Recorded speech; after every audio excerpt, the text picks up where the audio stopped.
3 फरवरी का मौका था जब प्रधानमंत्री जी जो शिलान्यास रखने आए थे विजयपुर में, जब मेडिकल कॉलेज बन रहा था,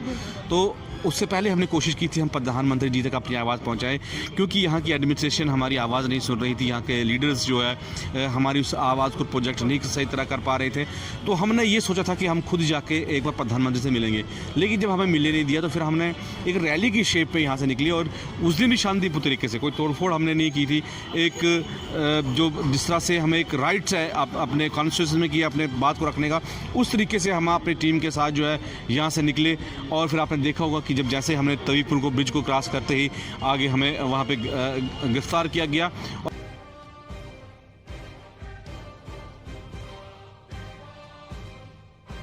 और लगभग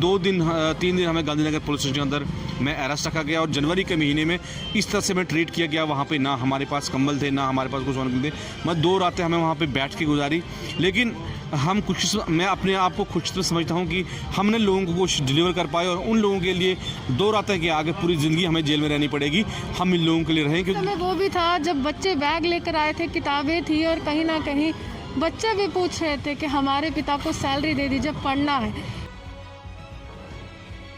कारण उनको रोडों पे किताबें लेके हम रोडों पे हमारे बच्चे आए। लेकिन मैंने कहा कि हम चाहते थे कि हम कोई उग्र प्रदर्शन भी करते, हम चाहते थे तो हम यहाँ के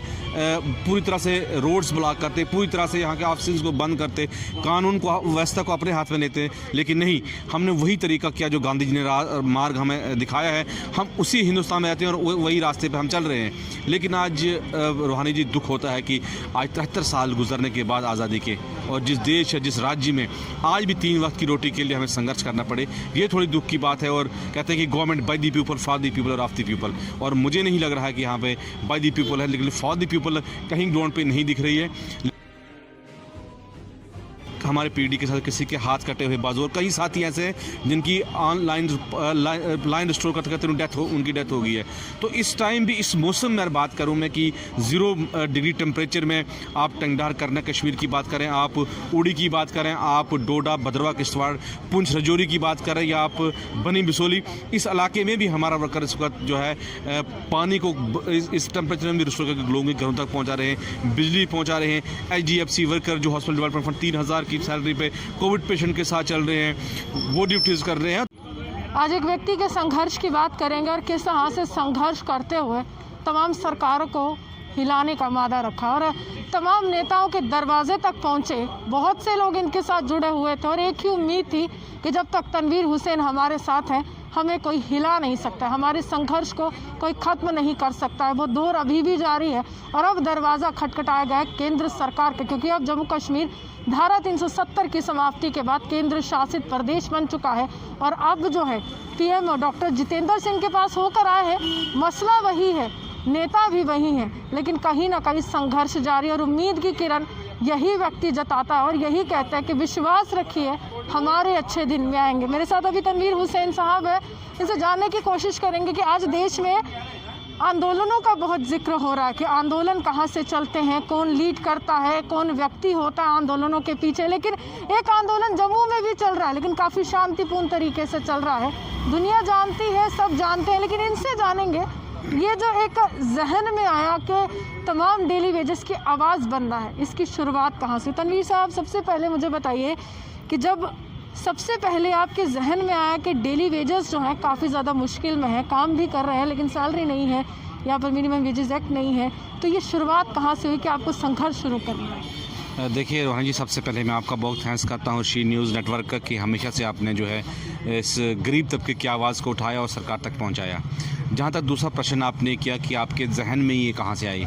तो मैं आपको कहूँ कि 18 साल की उम्र में फ़र्स्ट टाइम मैं जेल में गया और 18 साल की उम्र से ही, छोटे बचपन से ही मेरे मन में एक ये था कि मैं कुछ कर पाऊँ उन लोगों के लिए, उन लोगों की आवाज़ बन सकूँ जिन लोगों को आज तक हर किसी ने नेगलेक्ट किया हो। बहरहाल 2007 में मेरा जो PHE डिपार्टमेंट मैकेनिकल जम्मू के अंदर मेरा एडमिशन हुआ, यहाँ पे ज्वाइनिंग हुई और उसके बाद जब डिपार्टमेंट के अंदर हम गए, हमारे कुछ जो साथी आज हमारे वाइस प्रेसिडेंट दीपक गुप्ता जी हैं, सुभाष चंद्र जी, दो तीन लोग थे, तो हमें जब देखा डिपार्टमेंट के अंदर कि हमसे पहले भी जो लोग लगे थे जिनको 15-15, 20-20 साल उस टाइम भी हो चुके थे, तो हमें जब उनकी हालात देखते थे तो हमें सोचा हम तो आज नई हमारी भर्ती हुई है, लेकिन कल को हो सकता हम इस स्टेज पे पहुंचेंगे और उस टाइम हमारे साथ या हमारे साथ जो बाकी वर्कर लगे हैं उनका क्या हाल होगा। तो छोटा सा एक इनिशिएटिव लिया हमने 3-4 लोगों ने, जैसे मैं आपने कहा हमारे जनरल सेक्रेटरी, हमारे वाइस प्रेसिडेंट ने, और फिर आहिस्ता आहिस्ता 3 से 4, 5 से 6 और ये तादाद जो बढ़ती गई। और उसके बाद PHE डिपार्टमेंट के ऊपर जो है हमने ये सोचा, काफ़ी ट्रेड यूनियंस पहले भी PHE के अंदर काम कर रही थी, हम किसी पे उंगली नहीं उठाना चाहते हैं, लेकिन 15, 20, 25 साल से ना ही तो हमारी सैलरी प्रॉपर तरीके से आ रही थी, ना ही हमें फाइनेंस में रजिस्टर थे। तो एक काफ़ी लंबी लड़ाई लड़ने के बाद जो है हमें इन वर्करों को फाइनेंस में रजिस्टर कराया, ऑनलाइन कराया। और आज अगर इस टाइम अगर देखें हम, कहीं ना कहीं हमारा जो एक डाटा जो है वो सेक्रेटरीट के अंदर भी है और फाइनेंस के अंदर भी है, और गवर्नमेंट हमें मानती है। और पहले गवर्नमेंट हमें एक्सेप्ट ही नहीं करती थी, एक लंबा संघर्ष लड़ना पड़ा। 2012 से हमने इस संघर्ष को जो तैयार किया आगे। और जब PHE से जब आगे बढ़े हम, जब हमने देखा कि एक PHE लेवल पे जो बहुत काफ़ी संघर्ष, आपने भी बहुत कवरेजें की होंगी, आपने बच्चे छोटे छोटे हमारे साथ रहे, रोडों पे निकले हम, लेकिन शांतिपूर्ण तरीके से हमने संघर्ष किया। आज ये कहते हुए खुशी होती है कि Jammu Kashmir casual labour United front या PHE लेबर एसोसिएशन जो लड़ाई हमने लड़ी है, कभी भी हमने देश के खिलाफ कोई ऐसा स्लोगन, हमारे 10-10 हज़ार की भीड़ भी आपने देखी होगी हमारे रैलीज़ में थी, और कभी भी हमने देश के खिलाफ कोई नारा नहीं लगाया, कभी भी हमने कोई संविधान से बाहर जाके अपनी मांग नहीं रखी, और शांतिपूर्ण तरीके से संविधान में रह के इस लड़ाई को लड़ा। और अभी भी हम शांतिपूर्ण तरीके से ही इस मसले की आवाज़ आगे लग, क्योंकि देखो आप जितना भी संघर्ष करेंगे, जितने भी प्रोटेस्ट करेंगे, बहरहाल जो बात आपकी वो टेबल पर ही होगी, वो टेबल से ही हल होगी। वो कैसा समय था तनवीर साहब? मुझे भी याद है, लाइव कवरेज हम कर रहे थे कि आपने तभी ब्रिज को ब्लॉक कर दिया था। काफ़ी ज़्यादा लोग आपके साथ थे, महिलाएं थी, पुरुष थे, बच्चे थे, लेकिन उम्मीद थी कि प्रधानमंत्री नरेंद्र मोदी से मिलेंगे, लेकिन आपको गिरफ्तारी वहाँ पर हुई और आपको गिरफ्तारी कर लेगा। वो कैसा समय था? देखिए, वो भी अभी तक हमें 3 फरवरी का, शायद मुझे अगर सही से रात 2018 3 फरवरी का मौका था, जब प्रधानमंत्री जी जो शिलान्यास रखने आए थे विजयपुर में, जब मेडिकल कॉलेज बन रहा था, तो उससे पहले हमने कोशिश की थी हम प्रधानमंत्री जी तक अपनी आवाज़ पहुंचाएं, क्योंकि यहाँ की एडमिनिस्ट्रेशन हमारी आवाज़ नहीं सुन रही थी, यहाँ के लीडर्स जो है हमारी उस आवाज़ को प्रोजेक्ट नहीं सही तरह कर पा रहे थे। तो हमने ये सोचा था कि हम खुद जाके एक बार प्रधानमंत्री से मिलेंगे, लेकिन जब हमें मिलने नहीं दिया तो फिर हमने एक रैली की शेप में यहाँ से निकली, और उस दिन भी शांतिपूर्ण तरीके से, कोई तोड़फोड़ हमने नहीं की थी। एक जो जिस तरह से हमें एक राइट्स है अपने कॉन्स्टिट्यूशन में किया अपने बात को रखने का, उस तरीके से हम अपनी टीम के साथ जो है यहाँ से निकले। और फिर आपने देखा होगा कि जब जैसे हमने तवीपुर को ब्रिज को क्रॉस करते ही आगे हमें वहाँ पे गिरफ्तार किया गया, और लगभग 3 दिन हमें गांधीनगर पुलिस स्टेशन के अंदर में अरेस्ट रखा गया। और जनवरी के महीने में इस तरह से हमें ट्रीट किया गया, वहाँ पे ना हमारे पास कंबल थे, ना हमारे पास कुछ और थे, मतलब 2 रातें हमें वहाँ पे बैठ के गुजारी। लेकिन मैं अपने आप को खुश समझता हूँ कि हमने लोगों को कुछ डिलीवर कर पाए, और उन लोगों के लिए 2 रातें के आगे पूरी ज़िंदगी हमें जेल में रहनी पड़ेगी, हम इन लोगों के लिए रहें। क्योंकि वो भी था जब बच्चे बैग लेकर आए थे, किताबें थी, और कहीं ना कहीं बच्चे भी पूछ रहे थे कि हमारे पिता को सैलरी दे दीजिए, पढ़ना है। तो वो तमाम बच्चे जब आपके पास आए, क्या बातचीत हुई, किस तरह के सवाल जवाब हुआ? देखिए मैम, वो मंज़र भी जो है अभी अब हमारे आंखों से जब भी आता है तो रोना एक अच्छे इंसान से आंखों से निकलेगा, क्योंकि जब हमारे बच्चे उस टाइम इतनी बुरी कंडीशन हो गई थी कि हमारे बच्चों की एडमिशन की फ़ीस नहीं थी, तो उसके कारण उनको रोडों पे किताबें लेके हम रोडों पे हमारे बच्चे आए। लेकिन मैंने कहा कि हम चाहते थे कि हम कोई उग्र प्रदर्शन भी करते, हम चाहते थे तो हम यहाँ के